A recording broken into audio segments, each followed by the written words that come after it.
ever feel like time is moving so fast and your to-do list just keeps getting longer and longer, and you know that you need to take time for self-care because people keep telling you that, but you're like, I don't even know when I'm gonna get that time for myself? Hi, I'm Catherine O'Brien at happywithbaby.com, and I know that feeling of overwhelm and exhaustion and that pressure that you put on yourself to just keep moving and keep doing more and more really well. I have struggled from a young age of doing a lot of things and putting a lot of pressure on myself to do a lot of different things and succeed and get a degree and have a family and have children and do clubs and do exercise and or all sorts of things. But I really have never been so good about slowing down and taking time for myself to really just take care of myself. And I think I was in my early 30s, and I was at a doctor's appointment, and my doctor referred to me as a type A personality, and I was shocked and stunned and a little bit like, I'm not type A, like if it was a bad thing, and it definitely has a good qualities in it, but I was definitely running ragged as a type A personality. And I looked over at my husband, and he just smiled at me and he shook his head, and I was like shocked because no one had ever said that to me before, and it really had me start looking differently at the things that I was doing. And ever since then, so it's been probably 10 plus years or so, I've definitely tried to start taking things slower and start doing more things for myself. And sometimes I'm much better at that than others. And I'm just trying to like stay more in the moment and enjoy myself, which makes things with my kids and my husband and my family so much better. So instead of having more task-related items, I have more like how are these feelings that I want to feel in my life.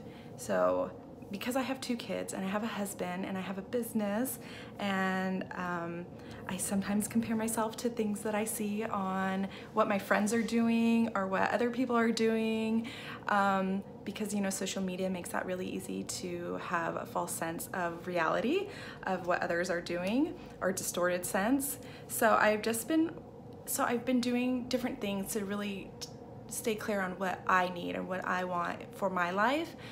I journal on a semi-regular basis. Sometimes I'm better at it than others, and sometimes they're really short entries, and other times they're much longer entries depending on how much time I have. I'm trying not to judge myself like it needs to be a certain way. I know that can be like if I'm gonna do this, I need to do it right. There's really not a right way to do it.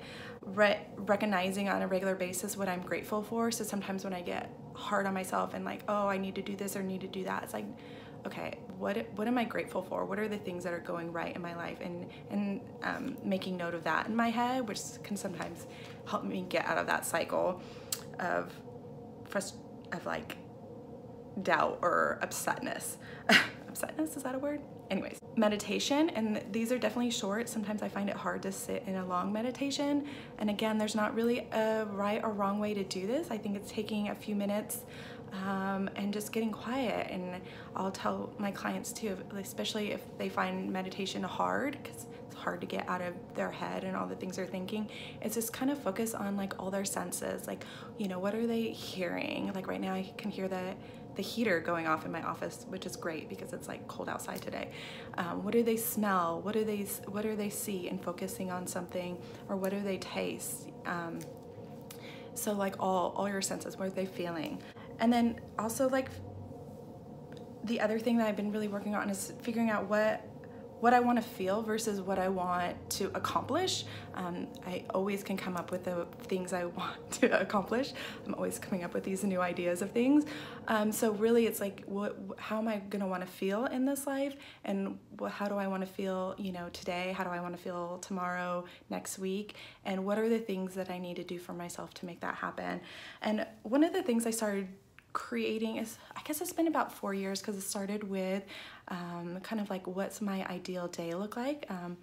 And I've kind of, you know, accomplished what I think what I want my ideal day to look like. And definitely it's changed a little bit over the years, but kind of sticking to certain things and then creating like a vision board of what that looks like.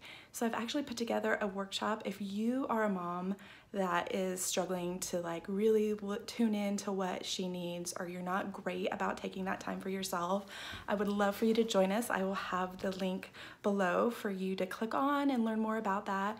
But I hope that this new year is a beautiful one. I hope that you can spend the end of it in enjoying the time with your family and your friends, doing the things that are important to you and not feeling like you have this expectation of what others demand of you, but what you want and you and your family want.